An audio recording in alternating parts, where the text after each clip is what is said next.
Welcome to Front Office Pros, brought to you by the Front Office Pros, Steve and Joe. The NFL season is less than 2 months away. We've been going through the divisional breakdowns for each division.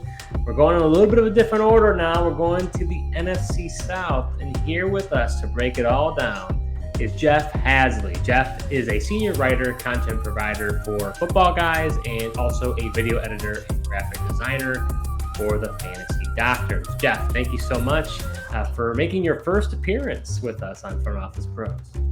Yeah, thanks for having me. I appreciate you inviting me and coming on, and I'm excited to talk about the worst division in football, the NFC South, at least according to the consensus. Hike!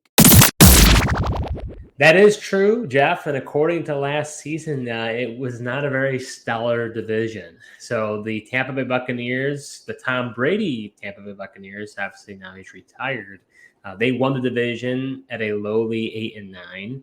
Then your Carolina Panthers, Jeff, were 7-10. The New Orleans Saints were 7-10, and the Atlanta Falcons were 7-10.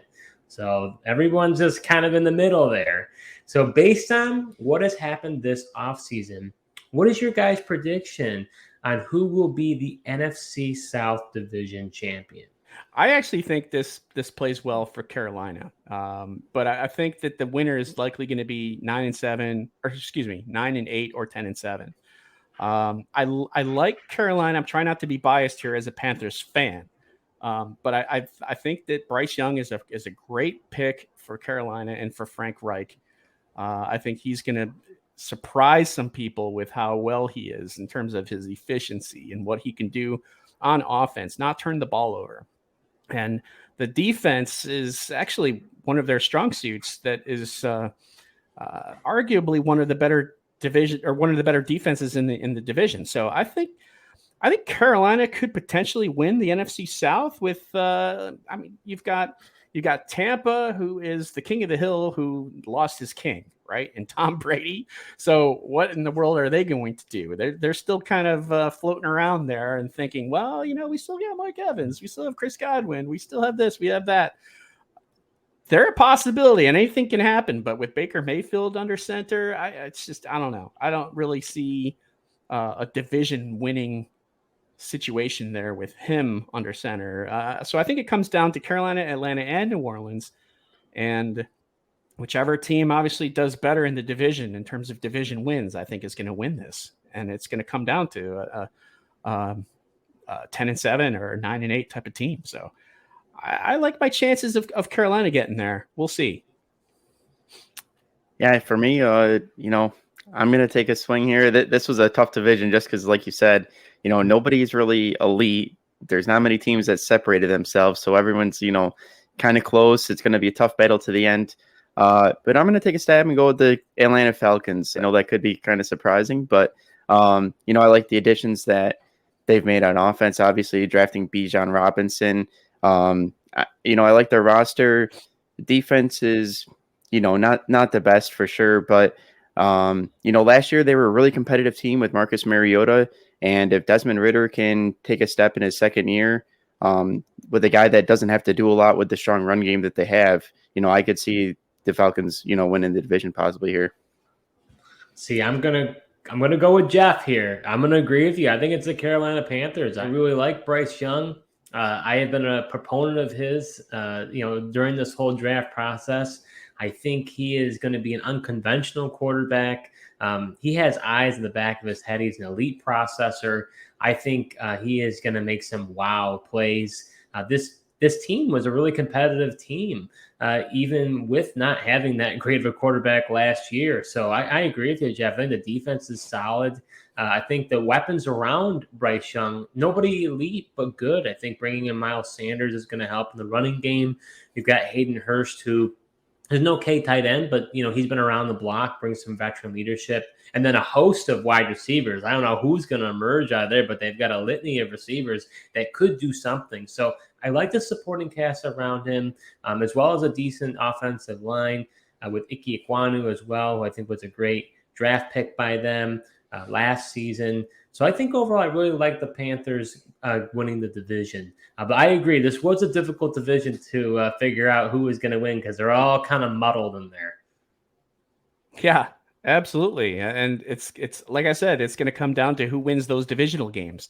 And the Panthers at least start off with 2 straight divisional games to begin the season, which is something you don't see too often. That week 1 at Atlanta and then week 2 at home versus New Orleans on Sunday Night Football. So that will be interesting. I think as for Carolina's outlook, the first 2 games are going to say a lot. So heading over to the wild card team, I'm interested to see what you guys think. Do you think that there are any teams that get a wild card in the NFC South? I'm going to say no. I don't think there will be a wild card from the NFC South. I think it's most likely going to come from another division.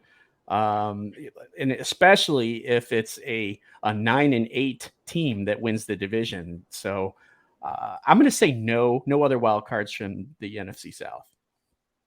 Yeah, I agree. I don't think that there will be a wild card team out of the division. But Steve, through the record here, I've already used up my wild card spots in the NFC. So even if I did think one, I can't predict that. So exactly. I'm with you guys. Consensus here. I do not think that any team will be deserving of the wild card, although the NFC is a way more wide open than the AFC, and the NFC South plays the AFC South, which I would say might be 2 of the worst divisions in football. So as a result, you could have, just because of the strength of schedule, you could see someone surprise. And the reason why I even picked the Panthers is we know around 4 to 6 teams, new teams, make the playoffs. So, last year the Bucs made it. This year, I think the Panthers end up making it, but no wild card teams. So all 3 of us agree. So how does the division finish out? So we each had, me and Jeff have the Panthers as number 1. Joe has the Buccaneers. How do you have the division? I got finishing? the Falcons. Or the Falcons, sorry. How do you finish that out? So I took Carolina to win the division, and it's like by the narrowest of margins here. I have Atlanta second, New Orleans third, and Tampa fourth, just because I really think that it's just their time to tank a little bit, and maybe, who knows, maybe they get one of those star quarterbacks next year. And as we have a new quarterback entering the NFC South next year. So yeah, I have Atlanta as the second team. And they're a tough offense, especially if Desmond Ridder connects and he does well. If not, then that could be their downfall. So I think Atlanta will completely be determined based on what the quarterback position gives them, whether that's Desmond Ridder or if it's Taylor Heineke, if he replaces him mid-season, who knows? We know Bijan Robinson and Drake London and Kyle Pitts are capable of doing big things. The question, though, is, who's going to be the captain of the team, the quarterback who drives them down the field and gets them scoring opportunities and puts points on the board. So if Ridder can do that, then this offense of Atlanta can go places. So that's kind of there's not a whole lot of clarity in these NFC South teams right now, but we're going to find out real quick what is most likely going to happen in that division. Yeah, we sure will. Well, especially like you mentioned, with the Panthers starting out with 2 divisional games, get a pretty good sense how competitive, division will be right off the bat there. But for me, the rest of the division, I got the Saints, Panthers, and then the Bucs in last. I think it's going to be close between, for me, second and third was really close between the Panthers and Saints. I just gave the edge to the Saints with a, more veteran quarterback in Derek Carr. I'm not as confident in Bryce Young as Steve.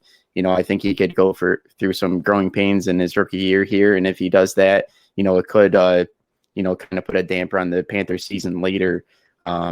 So that's why I have kind of them, 2 and 3 there. And then the Bucs, like you said, I don't trust Baker Mayfield or Kyle Trask, and it's just a veteran roster. I just don't see them really being that competitive in this division. I don't know, Joe. I think you're underselling it. Maybe because we've got a guest who's a Panthers fan, but I think you're worried about Bryce Young's height. I think you've been very concerned about Bryce Young.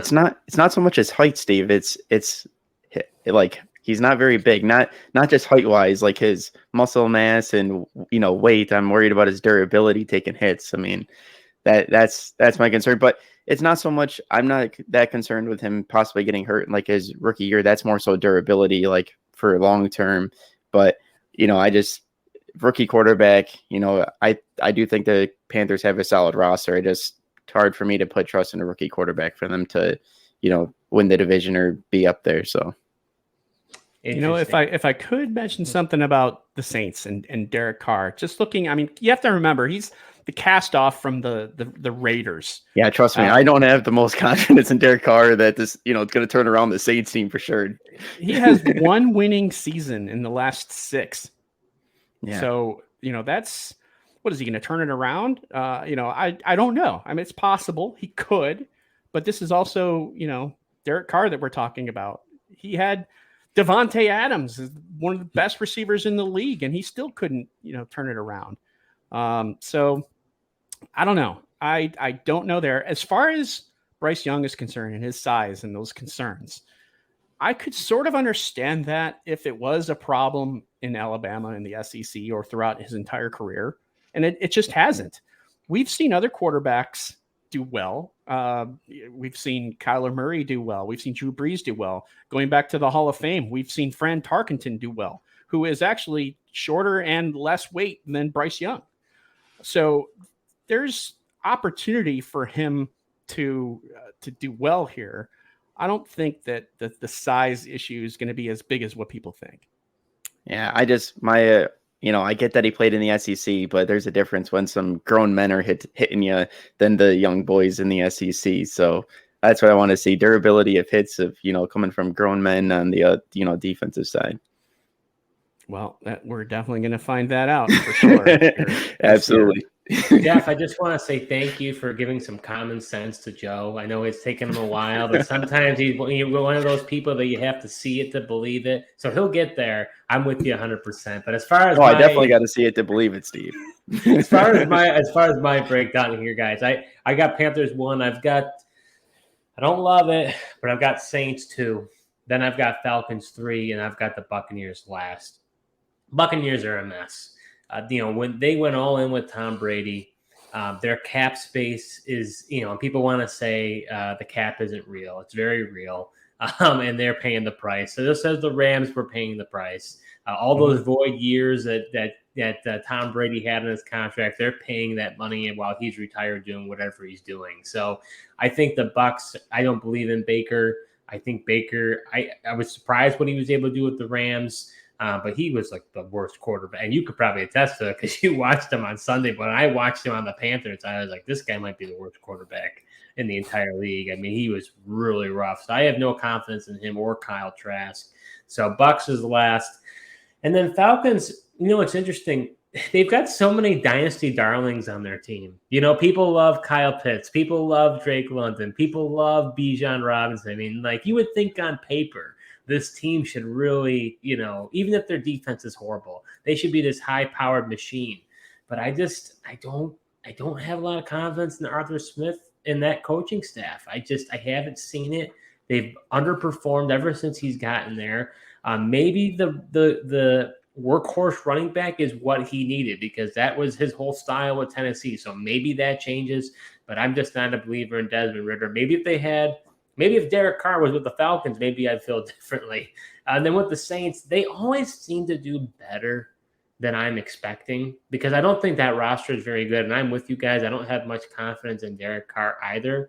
But it's just one of those things that they're going to probably be hovering around mediocre. And so I'm going to give them the benefit of the doubt and have them be second. So transitioning over to the fantasy football side, because that is what our channel is primarily about, I'm going to ask the guys for a sleeper. So for each team, we're going to be going through and giving a sleeper. So who is your guys' sleeper for the Tampa Bay Buccaneers? For the Tampa Bay Buccaneers, I have Cade Otton, Steve. Okay.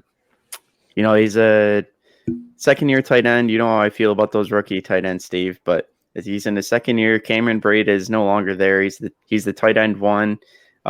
If Baker Mayfield's the quarterback, I definitely feel better about him being the sleeper because, back when he was on the Browns, he definitely seemed to target the tight end position. So I think Cade Otton could be a good beneficiary of Baker Mayfield being the quarterback. And we all know that he struggles to throw the ball, down the field to somebody like a Mike Evans.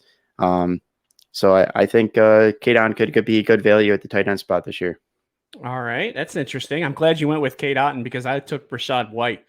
I think Rachaad White is going to be the sleeper here for the Bucs. He's a one-cut downhill runner. He can run both inside and outside the tackles. He runs with determination through contact, but he kind of lacks that physical presence and that ability to be elusive and have some wiggle in space. So, but having said that, Baker Mayfield is one of the quarterbacks in the NFL that has the most checkdowns to running backs, which is a good thing. We want that for Rachaad White, at least. And if you look back at last year, Leonard Fournette had 51% of the rushing market share on Tampa, and White was second with 36%. With Fournette now not in the picture and no other veteran in the picture, maybe Sean Tucker has some sort of a role on the team, but we don't even know that.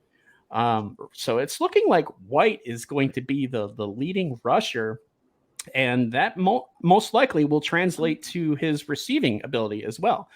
As a receiver, Fournette had 52% of routes run, and White was 33%. So without Fournette, I think we're going to see more routes run by White. And again, those are all things that you want in a sleeper running back.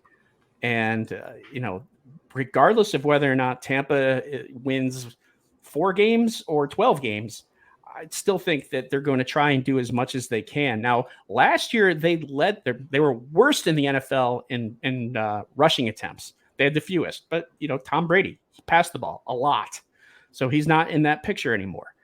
What's Baker Mayfield going to do? Yeah, that number is going to go up, but I think White is someone who could be a potential sleeper here. And he may not fall in that category of sleeper. Like I said, a sleeper is someone who's outside of the top 150.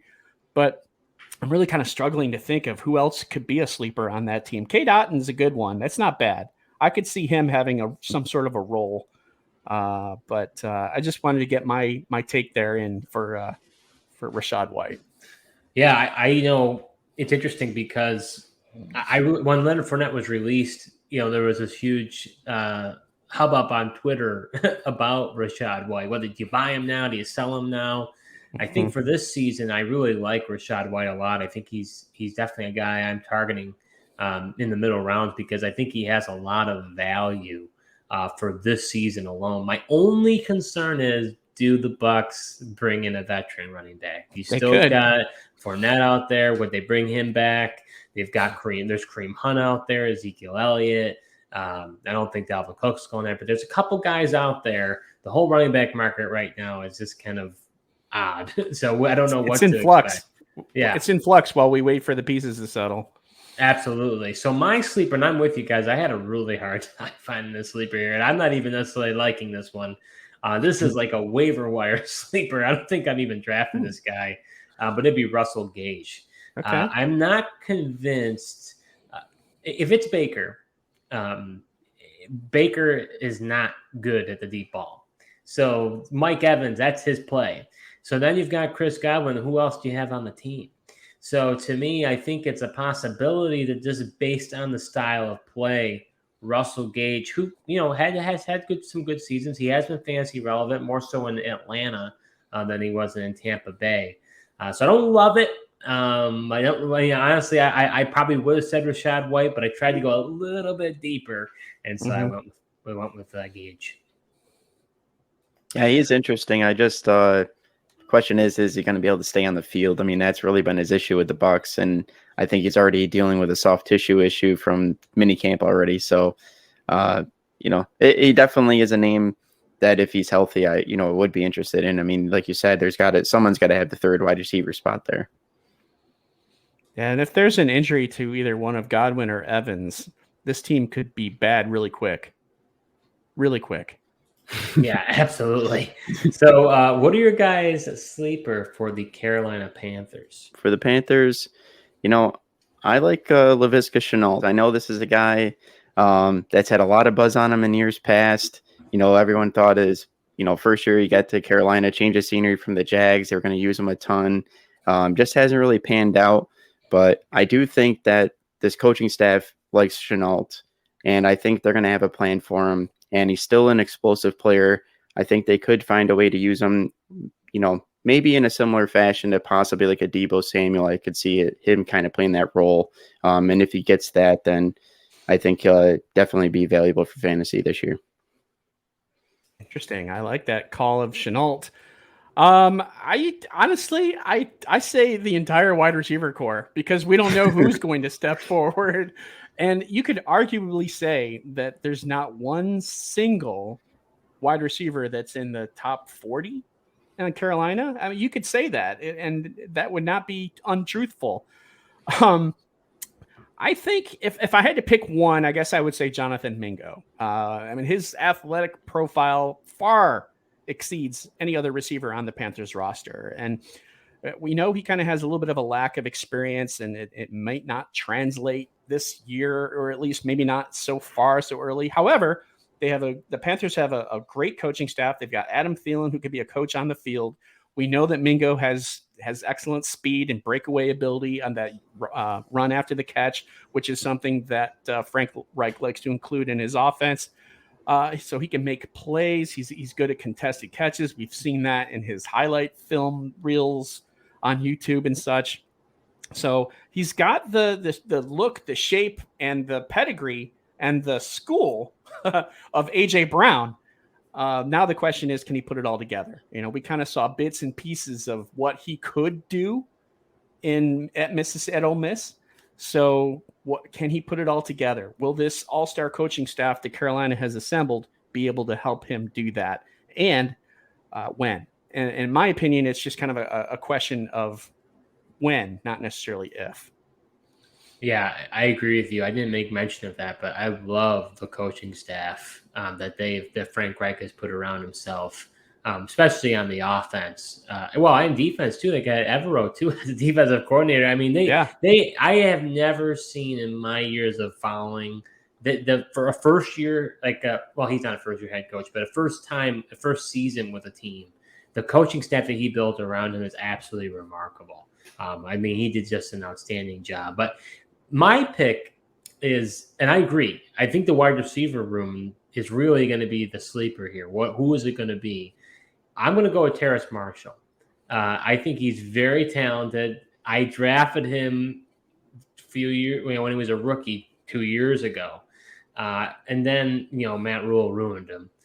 So now I'm curious to say, now that Wright comes in, who's going to be that guy? Like you mentioned, you've got Mingo, you've got Chenault, you got Terrace Marshall, you got Adam Thielen. You even got guys like Shai Smith who've even done stuff in the past. And we're not even mentioning DJ Chark, who they signed in free agency. So it's like there are so many guys. Who's going to be the ones that get the big playing time? I'll be very much watching what happens in training camp, in preseason, and who's going to be seated where in the depth chart, and who Bryce Young likes, who's their favorite target. But I'm going to go with Terrace Marshall.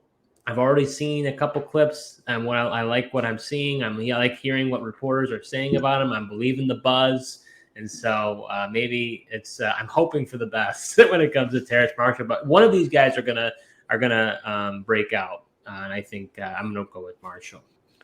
Interesting. This wide receiver core for the Panthers kind of reminds me a little bit of the 2015 team when they went to the Super Bowl against Denver. If you remember, it was the preseason where Kelvin Benjamin, who came off of a 10-touchdown performance the year before, tore his ACL. So everyone's like, "Oh no, who's our star receiver is gone." So Carolina that year had Philly Brown, they had Ted Ginn, they had Jericho Cotchery, and of course they had Greg Olsen too. He was a huge piece. But a bunch of castaways and misfits on that team. And it's kind of similar. And of course, Cam Newton had his MVP season, and he could do no wrong. And he was able to right the ship in terms of the receiving core and, getting some production there. What can Bryce Young do? That's what we're going to find out for sure. But this kind of reminds me of that team where you don't really have one main guy. You've got a collection of guys. And this is kind of exactly what Bryce Young had last year at Alabama, because Jamison Williams was out, or he was gone, not on the team anymore. So was John Mechie. So they had like Ja'Cory Brooks. They had, who am I thinking of? I can't even remember the receivers on Alabama last year. So, it's all in what Bryce Young can do, I think. And I think there's going to be a little bit of optimism here with the receiving core. I just don't know which one it's going to be yet. So what are your guys' sleepers for the New Orleans Saints? So for the Saints, I'm going to stick in the wide receiver room here, and I'm going to go with Rashid Shaheed. And I think he's got a chance to emerge as that second guy behind Chris Olave. I know Michael Thomas is there. I still don't trust that he's going to, stay healthy and be on the field. And we all know that Derek Carr likes to take shots down the field. And that's one thing that Shaheed is able to do, is get down the field. And, Carr could take the deep shots to him.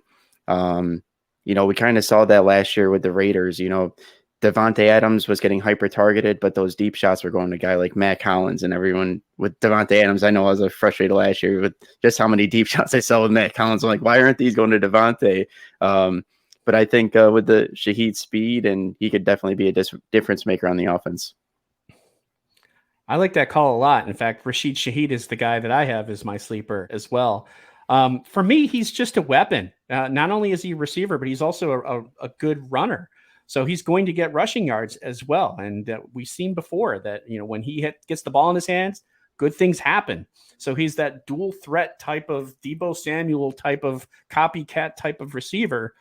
And he is more than willing to, put it all on the line and make plays. And it looks like Pete Carmichael, the offensive coordinator, is electing to give him the ball more. Looking at his last 4 games last year, Shaheed had a team target share of 21%, 36%, 26%, and 16%. So that says a lot in terms, and we're not talking about just week 18. Actually, week 18 was when I think it was Olave who went off. So he is in the coach's minds. They have specific plays designed for him. I think he's someone who is definitely going to take a step forward this year. I like Rashid Shaheed a lot as a late round pick in fantasy drafts, and someone that I think you can just kind of stash on your bench until he just absolutely takes off and you have no other choice but to start him. Yeah, so my sleeper for the New Orleans Saints is tight end Juwan Johnson. Last year, he had a career high in 65 targets, but for Derek Carr, since 2019, he's targeted the tight end position over 100 times, so 100 targets, 3 out of the 4 past years. And with 2020 only being 96 targets. So basically, for those past 4 years, he's targeted the tight end room. When you think about Waller and Foster Moreau combined, you're talking about over 100 targets. So to me, I see him being very utilized in the offense. I think the Taysom Hill experience is probably done now that you have Derek Carr stepping in as the full-time quarterback. Hill, his real value was getting direct snaps and running at the goal line and getting touchdowns. So I do like Juwan Johnson a lot. I think he could be a deep sleeper for tight end. It could pay dividends for you. I like that call a lot, especially with Derek Carr being in the equation now and him liking the tight end position. So yeah, that's a good call. I like that. So going over to our last team in the division, the Atlanta Falcons. Who is your sleeper for them, guys? Yeah, for the Falcons, I'm actually going to go with Desmond Ridder. I knew you were going to like it, Steve. I was waiting for some sort of reaction for you, but I think that with the running game that the Falcons have, he's not going to be asked too much, and just because they're run heavy offense doesn't mean that there's not room for him to be fantasy relevant. Most likely it's a guy that you're probably going to have as your like quarterback 3 in a super flex league, or maybe it's a guy you monitor on the waiver wire if you're in a single quarterback league. But Marcus Mariota in the same run heavy offense last year ended up being a top 12 quarterback in fantasy. I think, if Desmond Ridder takes a step, he definitely could, possibly go into that territory as well. And it's a guy that we've seen that didn't turn the ball over much last year. He went 115 passing attempts and threw 1 interception, which is pretty impressive. and he's got some running ability as well. So I think if he puts it together, he could be somebody to monitor, and teams would be sleeping on him in your drafts. Yep, I actually have Desmond Ridder as well. And wow. I know, right? You have to look at his resume from college. He had over 2,100 rushing yards at Cincinnati and compiled a 42-6 record there. So he knows how to win. We know that he can run the ball. At least he did in college. Why not in the pros? We know that Arthur Smith likes to run the ball. And this is going to be a heavy Bijan Robinson type of offense. We're also going to see some play action as well. And who knows, we're most likely going to get some opportunities for Ridder to run the ball too. I think he could reach 300, 350 yards rushing, and that might even be a floor considering what he was able to do in Cincinnati in college. The question that I have for him is, can he put it all together? And how much exactly will Bijan Robinson help him? How much will Drake London help him? London is an excellent route runner, excellent at making plays in contested catches, that kind of thing. So how much is his complementary pieces going to help him out? And I think the answer to that is if it's a lot, then I think we're going to be really excited about Desmond Ridder and what he can do for this Falcons offense. So Ridder is my sleeper for the Falcons as well. Interesting. Well, he's not mine. I wouldn't even be surprised if with this team and Arthur Smith, I think his job on the hot seat, I wouldn't be surprised if they're vying for the division like you guys think that they will be. I wouldn't be surprised if they go to the savvy veteran Taylor Heineke, to help them to be able to make it to that playoff push. But my pick, and I don't like it, but this team is hard to find one, is Mac Hollins. Okay. I think at the end of the day, I think this is going to be a running-oriented team. I think it's going to run through Bijan Robinson, no pun intended. But for Mac Hollins last year, he had a breakout year, 94 targets, 57 catches for 690 yards and 4 touchdowns. He's a bigger target. So to me, I think he's really, I would think, the second receiver in this offense. I know a lot of people really like Drake London as well. But for me, I don't know if I draft him. He's another waiver wire guy. I might be focusing on week 1 and see how he does. But he could be a potential sleeper, so that's who I'm going with. So we're going to do a bust. We need to go. You only have to give me one bust for the division. You can give me a lengthy explanation as to why they're a bust or just a quick answer. But what is your guys' bust for the NFC South division? Yeah, Jeff made the case for this player earlier. But I'm going to go with Rachaad White as being a bust. He's a guy that teams have been really drafting just because he's the only guy. He's the main guy now that Fournette's not there as of right now in the Tampa Bay running back room. I do think that they still could add a veteran. But even still, Rachaad White had the 4th lowest yards per route run last year. He also forced the 5th fewest missed tackles with only 14. That's a little bit concerning. I think he wasn't that impressive as a rookie. I know he could take strides this year, but with the lack of offensive line that's there and just how bad this offense is going to be, I just wonder what his upside is really going to be for fantasy. That's interesting. I guess we'll find out. It also didn't help that he didn't get a chance to really get into a lot of a rhythm, with the Buccaneers not really running the ball too much. But if White busts, then I think the Buccaneers are going to flat out bust. Unless, of course, Sean Tucker is completely given a full clean bill of health and he comes in like gangbusters and looks great in the preseason, and then he'll get some carry share there. But anyway, my bust for the division is Kendre Miller. And I think it's because the Saints are primarily going to use Jamal Williams and Alvin Kamara at the running back position. And let's not forget that Miller also had a torn MCL. This is, right before the championship game in college. And it was a grade 2 or grade 3, which is not great. He did have it surgically repaired, but he might be healthy. but there's still going to be a little bit of a degree of uncertainty and confidence, a lack of confidence perhaps, that we see, especially from running backs when they have knee surgery the following year.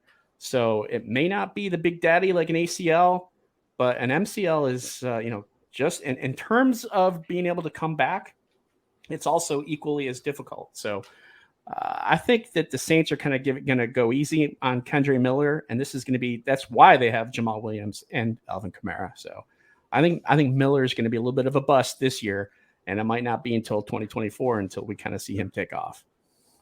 Yeah, I'm with you. I like Miller from a dynasty perspective. I think he could really. I was targeting him a lot in my drafts, but I think you're right. I think in a way he could be a medical redshirt, or maybe near the end if they're not in it. Maybe he gets more spelled in towards the end of the season, but I wouldn't expect any immediate impact, especially like you said, recovering from the MCL. My bust, which I think most are already fading on, is Mike Evans. For me, Mike Evans has had, you can attest to this, Joe. I've always been a Mike Evans fan. I think this might be the first season where I believe he will get under 1,000 yards. I know he's, one of the top options there, but I just don't have enough confidence in the quarterback room. And the other problem is I don't think Todd Bowles wants that to be the offense either. I think he is more in line with ground and pound, maybe utilizing a Rashad White, and then relying on his defense. I don't think that we're going to be seeing a lot of pass attempts out of that quarterback room, which that means less targets for him. So even if he has a high target share, if he's only getting 5 or 6 targets a game, it's not going to do him any good. So at this point, unless he's a severe discount, I'm avoiding him in all drafts this year. Yeah, I think maybe the fizz is leaving the soda there for Mike Evans. He's kind of ending. I don't want to say ending. He's in the sunset of his career, I think, and what a career it's been, right? All those, was it now 8 consecutive 1,000-yard seasons? I think so. I mean, that's hey, if he can do it this year with Baker Mayfield and this team, then wow, he's up there. Well, so, I think he might be a prime trade deadline guy. Yeah, possibly, could the Bucs trade him at the deadline? He wants to go to a winning organization, doesn't want to go through a rebuild. Or maybe he wants to be a Buccaneer for life. I don't know, his mentality, but yeah, I think at the end of the day, I just don't see him being used enough in that offense for him to be fantasy relevant. So that concludes our show, breaking down the NFC South division for the upcoming NFL season. Before we sign off, Jeff, thanks so much for coming on the show today. Where can others find your great work? Well, you can find my work at footballguys.com. You can see my rankings there. I do all rankings from dynasty to redraft to IDP, rookie, whatever, you name it. So that's all there. I also do a bunch of collaborative pieces, and I do a weekly article during the season. So you can find my work there. Also want to say that I also work for the Fantasy Doctors as their designer and video editor, and we've got an injury guide that is now available, which is outstanding because you've got a doctor's perspective on players and their injury histories and what could potentially happen this year.